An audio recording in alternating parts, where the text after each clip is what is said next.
kembali dalam pelajaran bahasa Indonesia. Kali ini kita akan membahas kebahasaan cerita fantasi. Silahkan simak penjelasan Miss ya. Nah, kebahasaan cerita fantasi terdiri dari beberapa.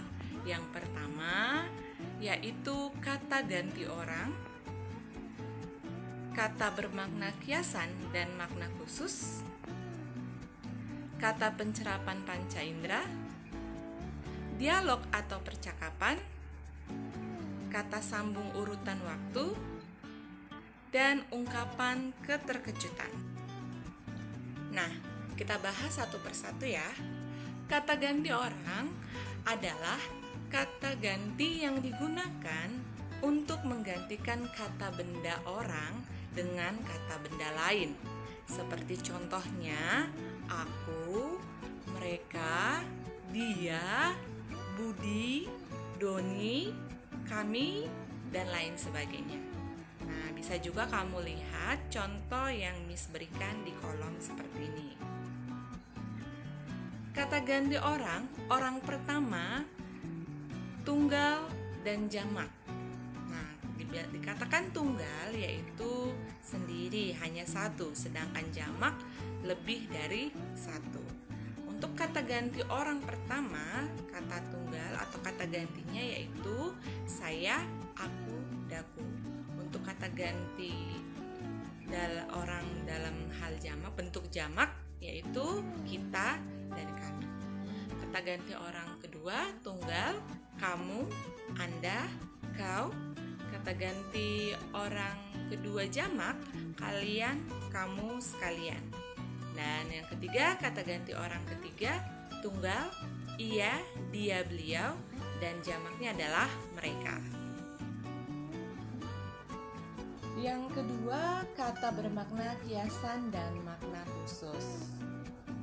Makna khusus adalah makna yang cakupannya lebih kecil atau lebih sempit, lebih spesifik. Sedangkan makna kias adalah makna yang sudah mengalami perubahan makna, susunan gramatik atau perasaan penuturnya. Contoh ya, alien itu berhidung mancung. Dengan hidungnya yang menjulang, ia mengendus sekeliling.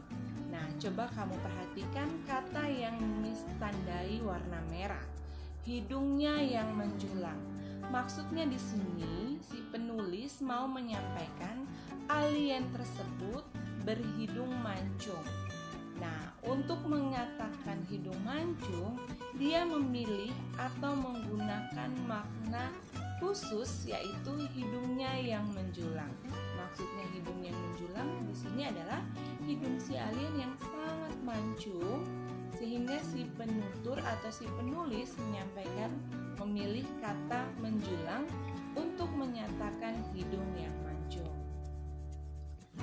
Selanjutnya, kata pencerap panca indera. Ini sama seperti pada teks deskripsi yang sudah kita pelajari di pertemuan atau di bab pertama ya teman-teman.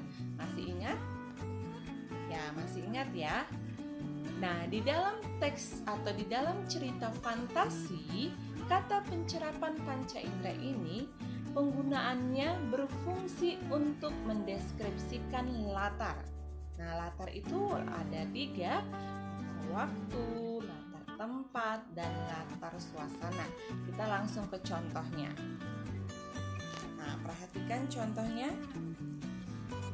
3 rumah bergaya kerucut menyambut mataku. Emas dan berlian bertaburan di dinding rumah itu. Terdapat kolam-kolam kecil yang begitu menenangkan hati. Nah, dari kalimat pertama, 3 rumah bergaya kerucut menyambut mataku. Di sini menggunakan serapan panca indera penglihatan ya. Dan kata atau penggunaan kerapan panca indera ini yang penglihatan ini mendeskripsikan sebuah latar tempat yaitu 3 rumah. Kemudian emas dan berlian bertaburan di dinding rumah itu. Kalimat kedua ini juga menggunakan serapan panca indera. dan terdapat kolam-kolam kecil yang begitu menenangkan hati. Nah, kata kolam-kolam kecil ditandai warna merah untuk menyatakan atau mendeskripsikan sebuah tempat kolam-kolam kecil. Yang mana hal ini dapat kamu lihat berarti dia menggunakan serapan panca indera. Contoh yang kedua, mendeskripsikan latar suasana. Setetes air mata jatuh dari wajah sang ratu. Tak sepatah kata pun terdengar. Kamar nan megah terasa sunyi dan penuh kesedihan. Nah, kalimat atau contoh yang kedua ini mendeskripsikan latar suasana.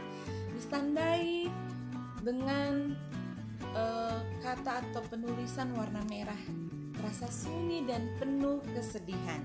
Di sini hal ini dapat dirasakan.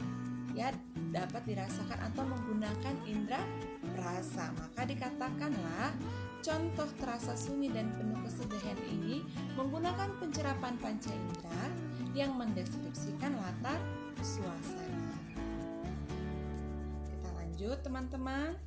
Dialog dan percakapan.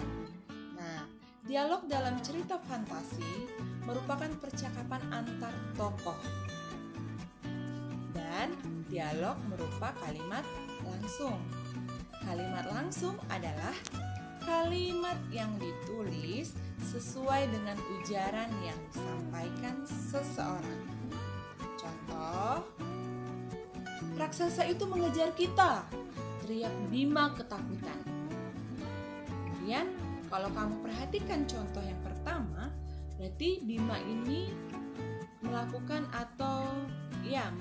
percakapan dengan orang lain karena ada kata kita. Kemudian contoh yang kedua, perlihatkanlah dirimu. Aku hanya numpang bermalam di sini, kata Agus dengan lantang. Nah, contoh di sini juga Agus menyampaikan atau berbicara kepada seseorang yang ada di sekitar situ. Dan kalau kita perhatikan contoh dari dialog atau percakapan atau berupa kalimat langsung, dia menggunakan tanda kutip.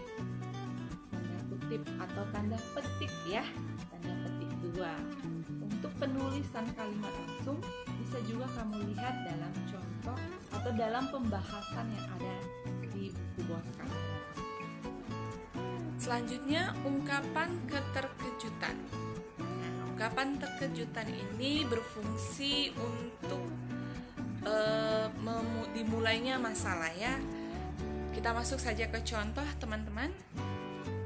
Tanpa diduga, buku terjatuh dan halaman terbuka menyeret Nabila pada dunia lain.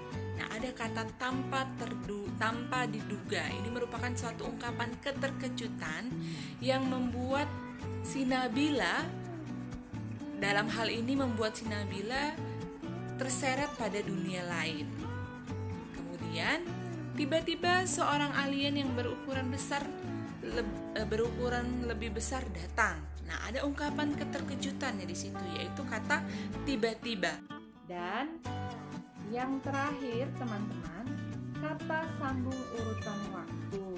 Kata sambung urutan waktu contohnya yaitu setelah itu, kemudian, sementara itu, bersamaan dengan itu, tiba-tiba, ketika, sebelum, dan sebagainya.